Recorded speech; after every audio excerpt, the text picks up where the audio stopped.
Okay, fantastic. All right, so let's have a look now. So let's start off, because to start building your predictable sales process, the first place to start, and I'm going to start with quarterly objectives. If you need to consider your quarterly objectives, then maybe that's a place to start, but I'm just going to start looking at your monthly objectives. So let's quickly just breeze through and have a look at the different types of monthly objectives that you might need to consider. So the first one of the most important ones, I believe, is on a monthly basis, you need to conduct a SWOT analysis, because as you know, the business cycle is constantly getting shorter and shorter and shorter. In other words, the way we're doing business today might not necessarily still be valid, because the business cycle now is down to, it's as short as 8 months. So if you're still doing business the way you were doing business 8 months ago, you may, for all intents and purposes, be doing business wrong. In other words, your approach to your markets might be slightly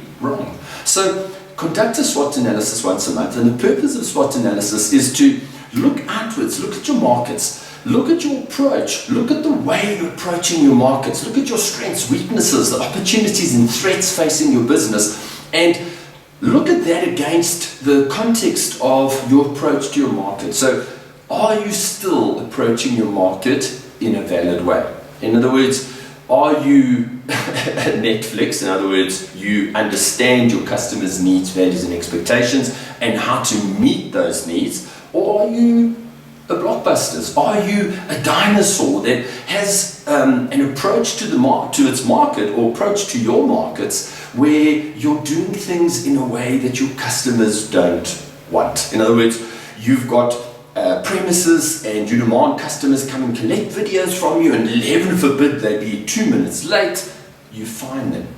So think about your business, or should I rather say explore your business, look at the strengths, weaknesses, opportunities and threats once a month, and examine the way you're approaching your markets. Is it still valid?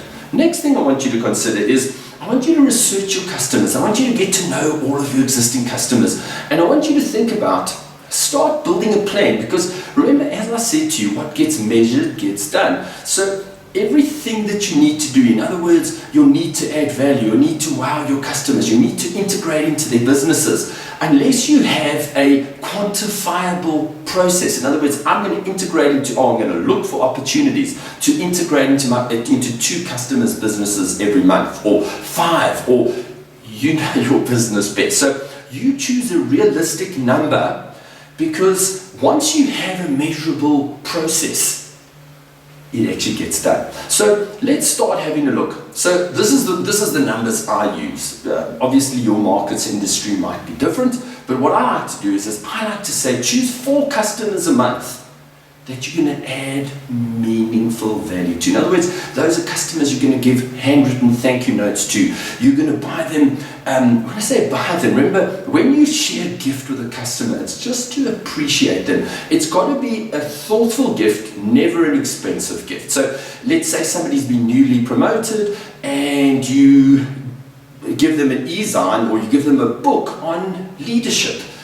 Or somebody says they're struggling with their time management, and you get them a copy of Stephen Covey's 7 Habits of Highly Successful People. So they're thoughtful gifts. So adding value is looking for ways to do something for your customers to show them how much you appreciate. It's not a bribe, it's appreciation. In other words, it's something that takes a lot of thought, not an expensive something, but it's something that they will appreciate, something that will add real intrinsic value to the relationship.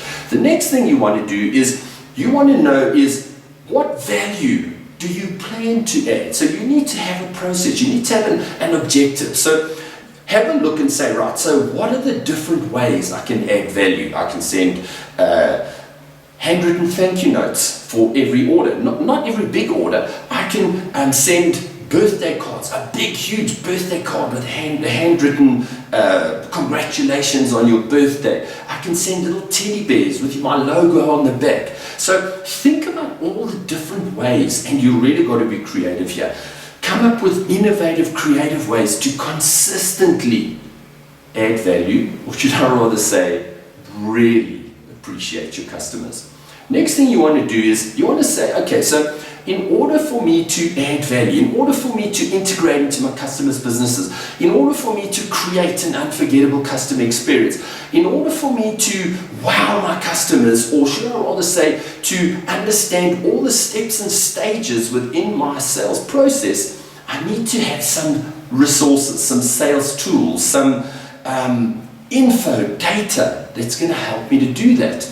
That's what I call your sales enablement resources. So go and have a look. So what is the value, the different types of value you're going to add to your customers, and then go away and say, okay, so in order to do that, what supportive resources or what sales enablement tools do I need to help me to do that?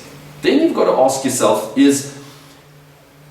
if I need sales enablement resources to help me to do that, do I have all the resources I need? So maybe you need to also have a look. So this is all the value you want to add. This is how you want to wow your customers. This is how, or should I rather say, these are all the stages within your sales process where you're prospecting new business. Have a look at that and go and say, okay, so this is the objectives or the outcomes that I need. The next thing you need to ask is what supportive resources do I need to help me to do that? Because ultimately, isn't sales all about trying to make closing sales, wowing your customers, integrating to their businesses as simple as possible? And so that's exactly what your sales enablement resources are designed to do, is to help you to do that as seamlessly and effortlessly as possible. All right, so let's have a look, or let's continue and explore some other things that you need to consider. So one of the important things when we're talking about existing customers is we've got to get out there and identify cross and upselling opportunities. So realistically, how many customers a month should you be examining, exploring, engaging, trying to discover as many cross and upselling opportunities? You need to set a number for that. Next, you want to have a look at within your existing customers, are there other divisions, departments, or portions of the business that are not using your products and services? And how can you get warm introductions to help you to do that? In other words, to help you to acquire those new divisions, departments, etc. So these are all objectives. How many businesses a month, how many of your existing customers a month should you be examining, exploring, engaging to look for those opportunities? Next, you want to say, well, we all lose customers over the years. Well, the question you want to be asking is how many of those customers should you be exploring, engaging on a monthly basis to try to reactivate them? You've got to set a number. So each of these needs to be measurable and quantifiable so that at the end of the month, you can actually say, did I look for cross and upselling opportunities at 4 customers? Did I go and find 4 customers where I can identify other departments or divisions? Have I looked, or how many customers, 4 or 5 customers a month that I'm going to reactivate? So you need to put a quantifiable number, and then every single month you need to ask the question, have I indeed achieved those numbers?